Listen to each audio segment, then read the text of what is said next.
It's been a very difficult time for everyone, the massive shift to online school, everything like that. People are busy, people are adjusting, lockdown, curfew, teams can't meet, they can't plan. So we were speaking to the teams quite a lot at this point, and we were informing them. We were saying, okay, it's very, very, very likely that we're going to have to shift this online or postpone it. From Amaya Media, I'm Chirag Desai, and this is Tales of the Trade, a show about our local entrepreneurs and the stories not just behind their companies, but also the communities they're bringing to life. So, remember when you were in high school? I'm not trying to make you feel old or anything, but at least when I was in high school, entrepreneurship wasn't even a word we used. But back in the summer of 2019, Dubai college student Rayan Malik shuttled himself to Duke University in the US for a summer entrepreneurship competition, and won. What we created was an app called Pick Up Sports. So it was something completely unrelated to what we're doing right now. But basically what it was is for like people who wanted to go play a basketball game and didn't have anyone to play with, they would be able to log on to the app and press where they're playing right now. And then they'll be matched with people and people could kind of meet up and play different pickup sports together. So this was more tailored for US because this is a big thing. Of course, there in the US. And stuff Yeah. It's a big thing there, yeah. When Ryan came back to Dubai, he started exploring ways in which he could continue this idea and, in particular, find a mentor and some funding to pursue it. And that's when he got together with one of his closest friends and fellow classmate, Yusuf Zia. So when Ryan came back after summer and he had won his competition and he sort of needed a partner over here, and him and I had been pretty close over summer, so he reached out to me and he said, why don't we enter one of these international competitions? So for a few weeks, Ryan and I began working on a competition called the Conrad Challenge, actually. And then towards the end of September, I think it was, we both sort of had the same idea at the same time where we said, why are we going international? I'm sure there's hundreds of other students here in the UAE who want to do this just as much as we do, but they don't have the opportunity. We were lucky enough to have secured a spot in one of these challenges, but what about the masses of students in the UAE and even in the MENA region? So we said, why not give them that opportunity and why not bring a similar competition to life over here? And that was sort of the birth of the Global Entrepreneurship Challenge. The kids got to work quickly also setting up their company, Thynk, to become the umbrella under which the competition would be run. The first step for us was to do a little bit of initial testing because we were making lots of assumptions. We said, surely there's masses of students who want to do this, right, but we couldn't actually tell. We needed to get some ground testing done and to see what the actual response was to us launching something of this scale. So the very first step we did was we sort of ran an entrepreneurship club in our school called the Dubai Entrepreneurship Society.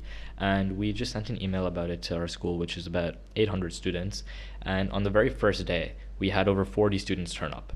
Now, that's about 5% of our school, and to us, just 5% of one school, that's a small school in the UAE, in Dubai alone, wanting to come and attend and actually take part in something like this, pitch their startup ideas, gain funding, mentorship, and advice, and actually just have that kind of opportunity that students in the MENA region just don't have. That for us was enough to say, okay, there's enough demand for this, let's do it. So we sort of sat down and then we began ideating the competition. How would it be best? We looked into other competitions. Where do they fall short? Do they provide enough mentorship? Students who come out, do they continue with their ideas? But one massive thing for both Ryan and I was that we don't want this to just be a competition.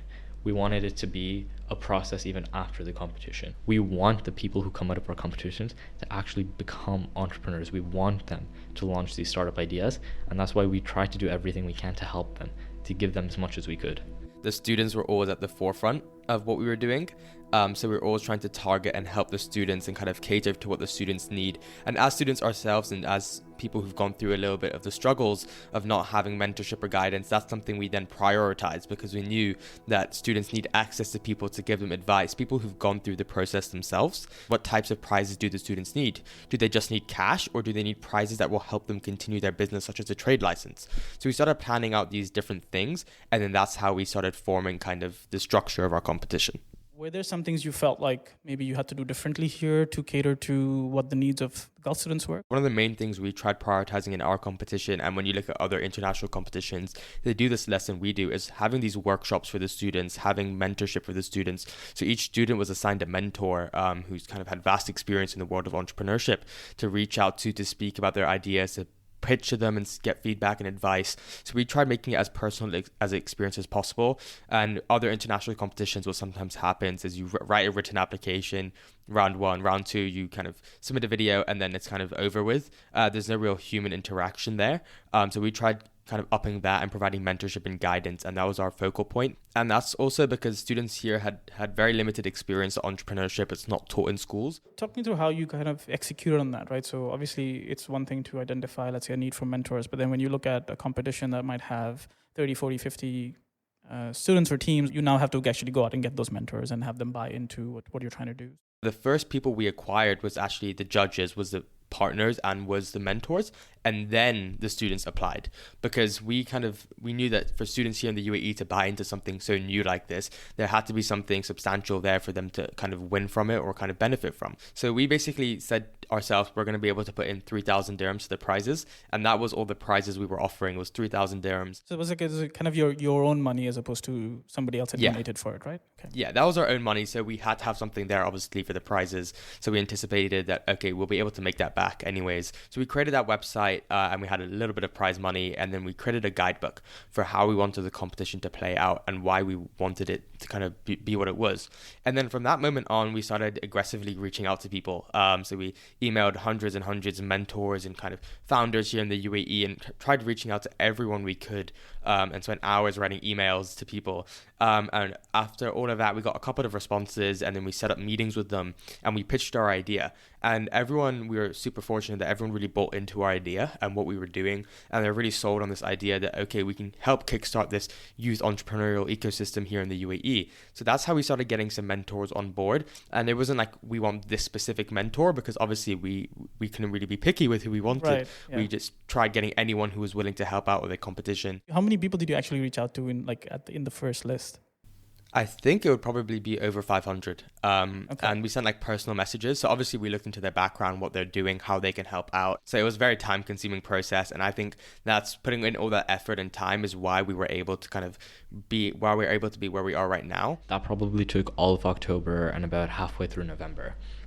At this point, we had assembled a really, really good panel of judges of serial entrepreneurs, people including Ankur Shah, the ex-CFO of Kareem now, Mona Ataya, the founder of Mum's World, and I mean I could go on and list all our judges, but that would take a while. And we've begun getting sponsors such as Kareem and things on board, so we decided to open up applications. However, the deadline for applications was actually January 31st. So even between this point and Jan 31st, we had a lot of time to continue getting our mentors and everything before the students would be put in contact with them. Was there a reason you went after like this aggressive kind of timeline? Because if you look at, even just coming through an ideation process, something that was brand new in September, you were trying to get all of this done by January. Like, was there a reason why you were looking at that kind of a timeline? For a few reasons, actually. So the first thing we wanted to do is most students have exams towards the end of the year, and we didn't want the entrepreneurship competition to conflict with their exams in any way, because of course, at the end of the day, school is every student's number one priority. We didn't want to bring it all the way into the next academic year. One more thing would be that our company that we're sort of setting up the competitions under was originally called Think Small, Think Smart. So a lot of the times what you see with like startups or people trying to start things is that they take so long ideating, thinking big, thinking how can we make this grow, planning out every tiny detail, that they just don't actually end up launching it. It doesn't actually go anywhere. And our motto for the longest time was think small, but think smart. So, we didn't have any grand plans, so to speak, at the beginning when we launched the competition. We really just wanted to provide mentorship, guidance, and funding for like young high school students who had these startup ideas. And we wanted to do it smartly.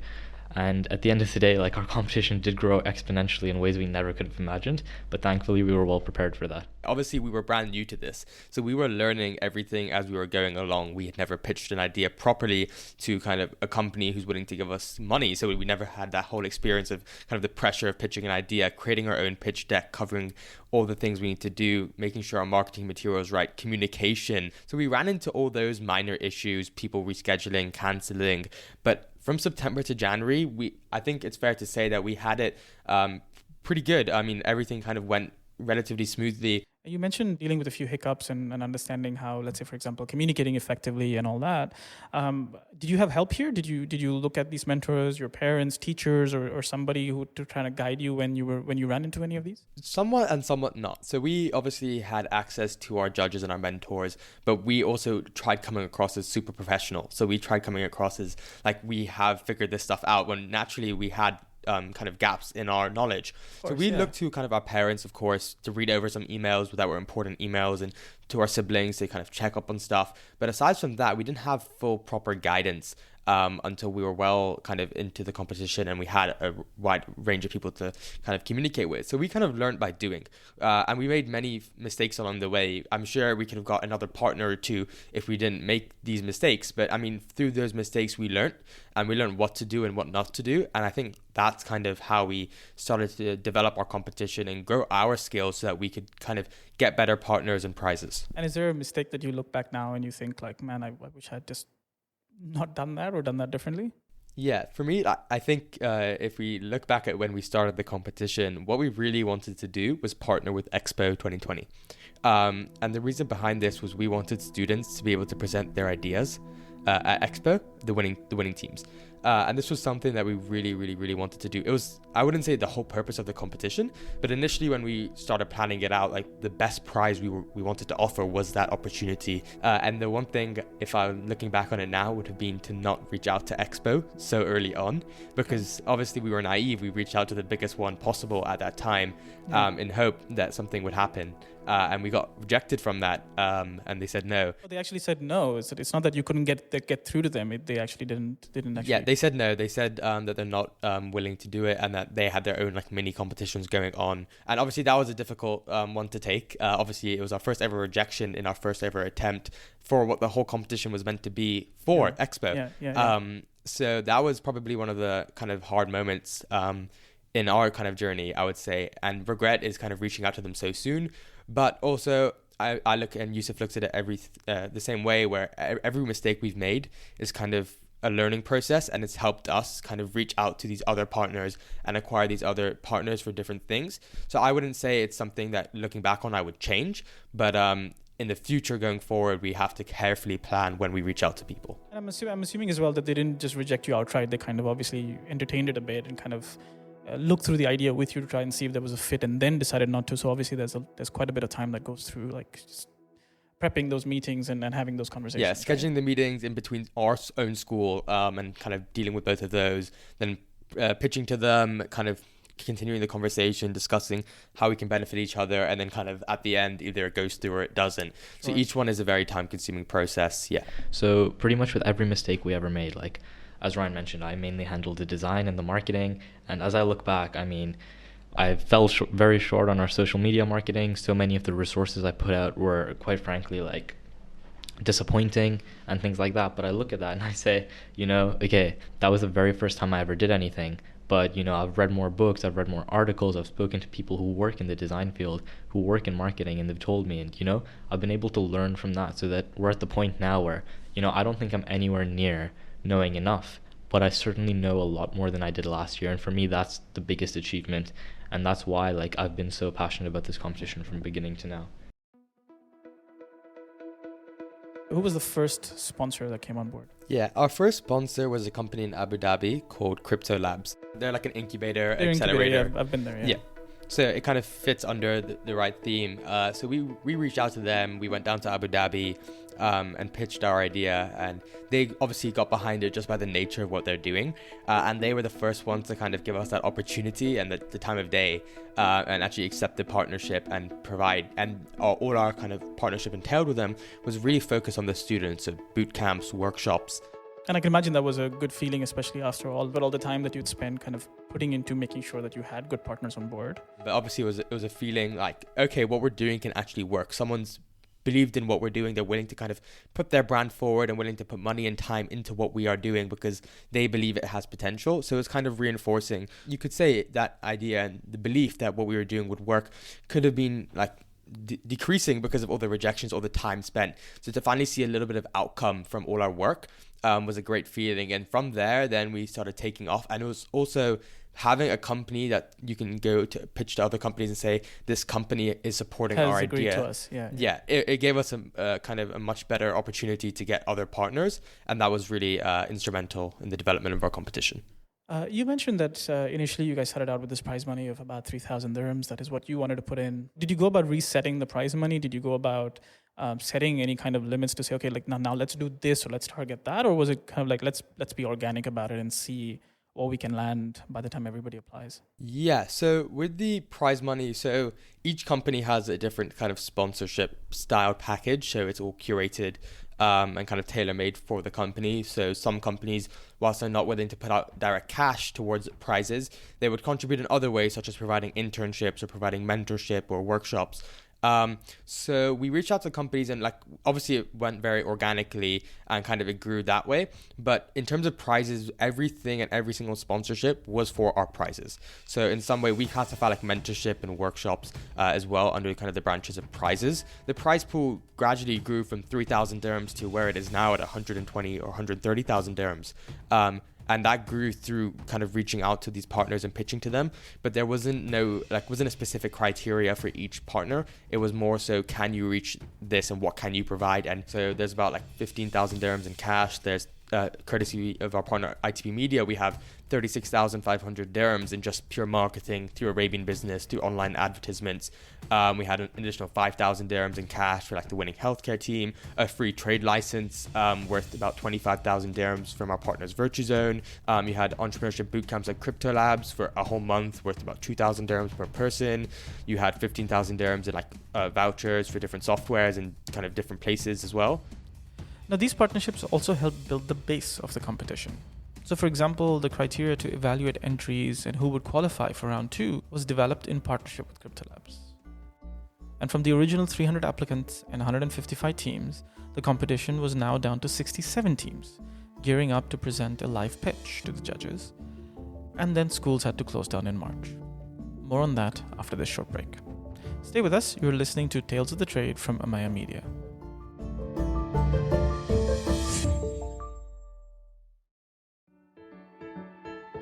Hi, I'm Courtney Brandt, and I'm happy to share that a new season of CSR of One, a podcast and social initiative, is live in your favorite podcast player.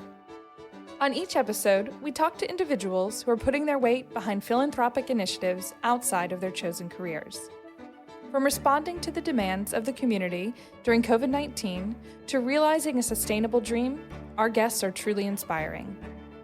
You can find the third season of CSR of One in your favorite podcast players, Apple Podcasts, Google Podcasts, and even streaming apps like Spotify and Ngami.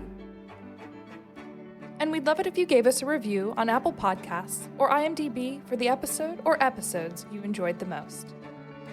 We can't wait to share these inspirational conversations with you and hear your feedback.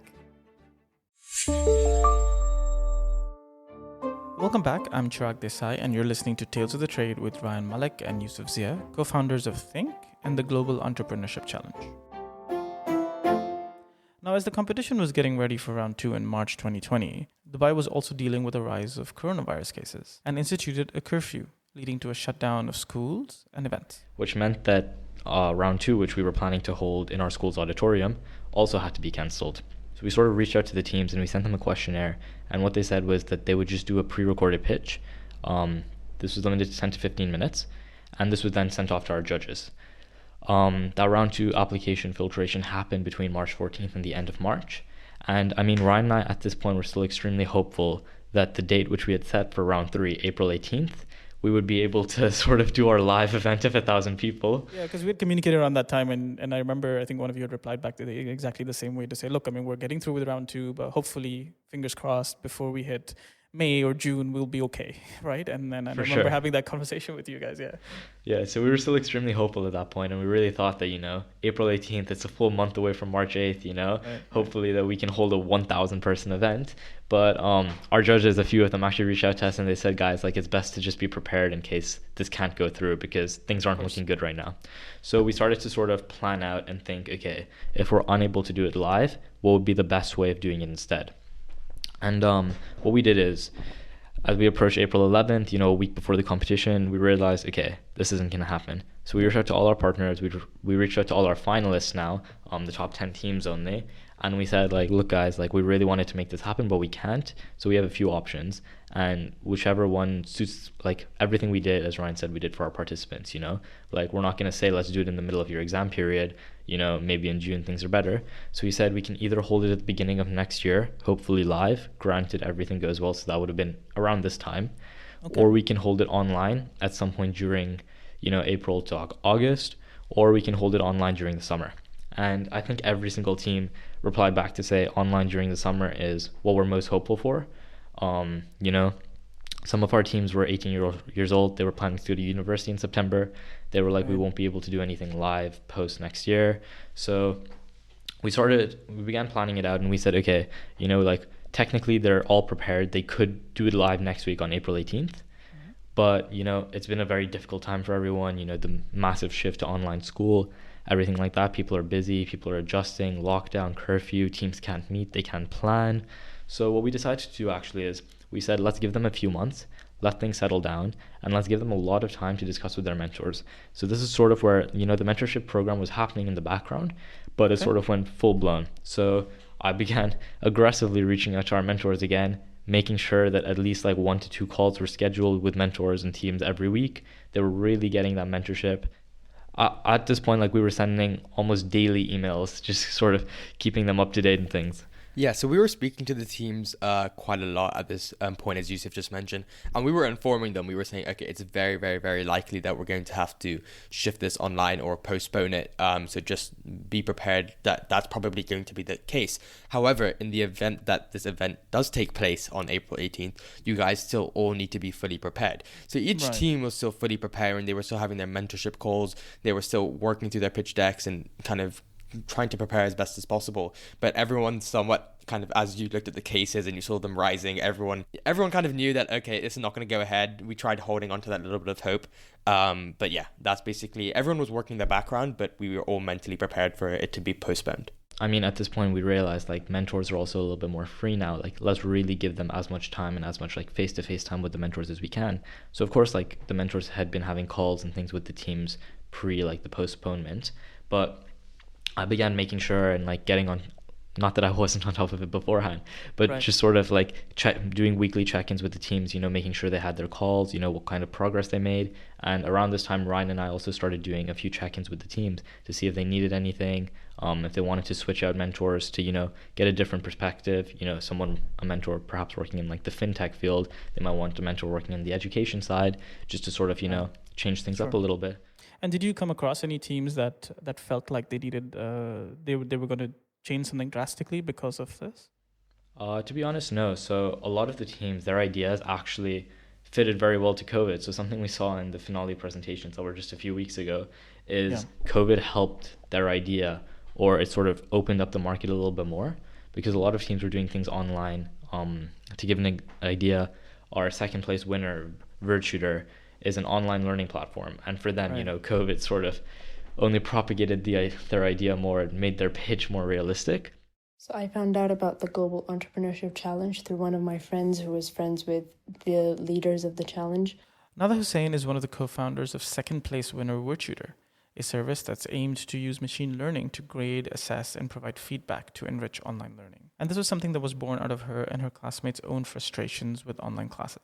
And then I teamed up with one of my classmates who was really interested in artificial intelligence and machine learning so that we could actually develop the idea, think about the technicalities of how it would work.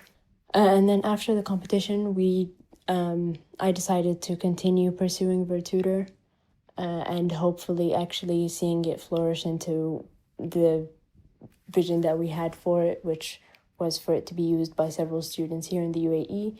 And then it'll expand to other GCC countries, and then hopefully it can be used by other students around the world as well.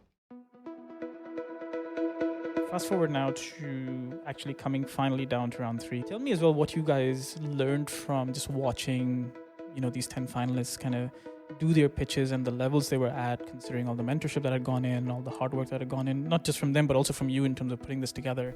Yeah, Yusuf and I think, look back on the day of the finale, and it was an extremely rewarding experience, just being able to sit through that and watch kind of, as you said, the fruits of our labor, watch everyone kind of come together for this big event. So we basically took a step back and kind of looked at what we had achieved this whole year through the competition, and kind of said, okay, now we need to do this again this year, bigger and better. So we're still figuring a few logistical things out, including dates and exactly when it would start, when it would end, if we can even do it in person in a year's time, let's say, or if we can't, Are we going to prepare for it to be fully online? How are we going to structure it?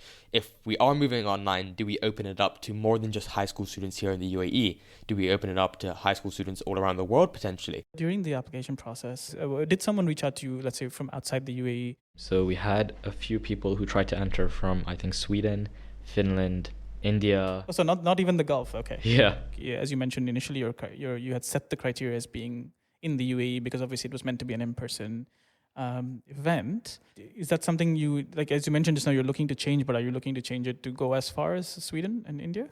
Yeah, this is something we're still currently kind of going back and forth on, because one thing we want to do is make sure we don't spread ourselves too thin. So we want to make sure that we're not having more applicants coming in that we can actually provide good mentorship for and kind of good prizes and everything. So we want to make sure that kind of we have that nice ratio of kind of applicants to mentors and to judges. So this is something we're still exploring. We do intend one day to have this kind of go and span more than just the GCC or the MENA region. But as of now, we're still kind of, as I said, going back and forth on it. While our conversation with Ryan and Yusuf focused mainly on the Global Entrepreneurship Challenge, as I'd mentioned, the students have also established a company, Thynk, spelled with a Y, under which the competition and future initiatives will continue to be ideated. We've kind of feel like we're building a brand under our company, Thynk. So we feel like we're trying to build a brand to help the youth in many different ways. So whether it be initially started off through the Global Entrepreneurship Challenge, which is providing an entrepreneurship competition for high school students. And that we still plan to continue, but we don't want to just solely limit ourselves to competitions. So right now what we're doing actually is we're developing an entrepreneurship curriculum with the support of faculty from NYUAD for high school students. So it's, and we're currently developing it right now and working on it, an entrepreneurship curriculum tailored for high school students, and we can provide these to schools and say, okay, here is, if you want guidelines, or if you're looking to try implement entrepreneurship into your school, or you're trying to kind of build that entrepreneurial community, these are some guidelines you can use. These are how you would structure a curriculum around it. So that's something we're doing as part of our brand. Another thing we're doing, and it's still in the works right now, so we're not going to mention too much about it, is something called Project Z, where we're helping students kind of get work experience, and kind of introduce themselves to kind of the formal world of work. And we're currently working on that solution, and we hope that will be out in a couple of months. I mean, we spoke a little bit about how COVID kind of impacted the competition specifically. So I kind of want to get your perspective as students, right? Like, how are you guys looking at this in terms of how it's affecting, not just, of course, you guys are doing a lot more, but how it's affecting your education? Yeah, I would say that the move to online has had both positive and negative effects being a student. So we're fortunate enough to go to a school that as soon as we went online in April or March of earlier this year, we immediately kind of had online classes, and it was basically our kind of what we were learning stayed the same. Obviously, there's a limit to what you can cover in an online environment, and there's kind of those technical issues. But the actual content we were covering, we were fortunate enough to not be in that position where we were kind of missing out on school time.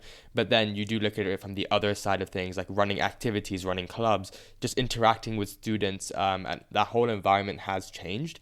And it's a big part of the experience, right, of growing up and kind of being in school, actually, or even at university. Yeah, just that whole interaction process. And I mean, our school is trying their best to kind of create that whole interactivity in lessons and kind of break you up into different partner groups. But still, blended learning is happening. You have students at home still. So kind of the class dynamic has changed as well. What you can cover has changed. So yeah, it's a completely different experience. The exams, so luckily we aren't in a year where we were either taking our A-levels or our GCSEs under the British curriculum. But both those exams, kind of not being able to sit your exam but still be getting a grade for it, is a kind of a whole unique process in itself that kind of went horribly wrong for certain students. So there's lots of pressures also of online learning and uncertainties that were brought up. I think for me, it's more of a glass half empty, half full kind of thing, where it's all about how you choose to look at it and how you choose to frame it. So I think that COVID, obviously, like, our learning was, not to say compromised, but a lot of experiences that we might have had in school, and, you know, being able to interact with classmates, see friends and things like that, those were obviously sort of taken away or postponed until this year for a lot of us. But at the same time, like, the actual onset of COVID gave students a lot more time than we would have had if we were still going to school. And for those people who chose to utilize the time, I feel like they actually were able to make something good out of all the bad that was happening. And like, for example, I have friends who chose to learn a new instrument, chose to take up cooking, baking, learn a new skill. When you choose to use your time productively, you're actually able to enjoy that time a lot more. You don't feel drained by your schoolwork. Not that I feel drained by my schoolwork, but in the sense of more like, it's all about how having you to choose do the experience online is draining, though. I mean, I can understand that. Yeah. For sure. Yeah. But it's all about how you choose to sort of frame it. You know, you could either look at it as I'm missing out on so much, or you could look at it as I have so much more time. How am I going to use it? Yeah, for sure. It's just a whole learning experience as well. Just working for something for so long and then having something just completely change and disrupt what you're doing and having to adapt and adjust to it.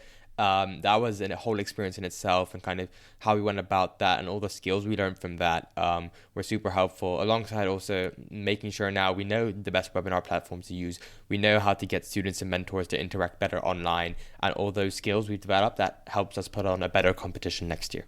And are you guys better friends or worse friends because of all this? Mixture of two. It depends on the day. I'm gonna leave that one to Ryan. It depends on the day. Like some days, like when everything's going great and it's all fine, then I mean it's always fun being able to kind of live through these experiences with someone is always helpful, because when something goes wrong and kind of a sponsor rejects you that you really wanted, you have someone there as well to kind of go through it with you, so you don't feel like you're alone in the process, because it can be tiring and hard with school as well, having all that pressure on and kind of having to balance those two. So in those times as well, it's helpful. But obviously on the other side of things, sometimes yet again, like I don't want to work or Yusuf doesn't want to work, and kind of having someone holding the other person accountable. And that's when you can say, I guess, that kind of the friendship also I wouldn't say it's been worsened, but obviously we've tested out each other quite a lot when we have different views. We test each other out quite a lot when we have different views. Sometimes Yusuf doesn't want to do something and I do. Sometimes we disagree on decisions, but we managed to overcome most of those pretty well. So that's my opinion of it, at least. Yeah, I think I pretty much agree with that. Of course, like as we mentioned, there were so many days where, you know, we were just working so hard on it that I think we would meet together like during winter break at 7 a.m. and we'd be there till almost 5 p.m. just working together. And that was, you know, the whole of our winter break. And at the end of that, to come back to school and be sitting next to each other in the same class, you know, you sort of, there's almost like you see too much of a person, and there's certain times when you need a break. And then on weekends, going to meetings together, straight from school, going to meetings together. But overall, I think probably stronger. But did you guys take a break? Or you took it now? From each other? Yes. I mean, after the competition, we took off a week or a week and a half. And obviously, we see each other in school every day. So we still have that whole experience. But in terms of going and pitching to companies or hopping on video calls and kind of speaking to different partners or judges, that's kind of taking place less right now because we're more planning. But we are expecting that to kind of take place in a couple of months. But yeah, we have taken a bit of a break in terms of speaking to each other and kind of not speaking to each other, but like working on the competition, I guess you could say, for a few weeks. Yeah. You can find out more about Ryan and Yusuf's work by visiting thynk.me or globalentrepreneurshipchallenge.com, and we really look forward to seeing what they have in store next year. This episode of Tales of the Trade was produced by me, Chirag Desai, and made possible with the support of Pooja Sagar, Abhishek Venkatasubramanian, and Zainab Ujjaini. If you're enjoying this season, we would love it if you can share the show with your friend or leave us a review in Apple Podcasts, IMDb, or Podchaser. You can also connect with us on Instagram at talesofthe.trade. Tales of the Trade is part of the Amaya Media Podcast Network. You can find out more at amaya.media, and we'll see you in 2 weeks.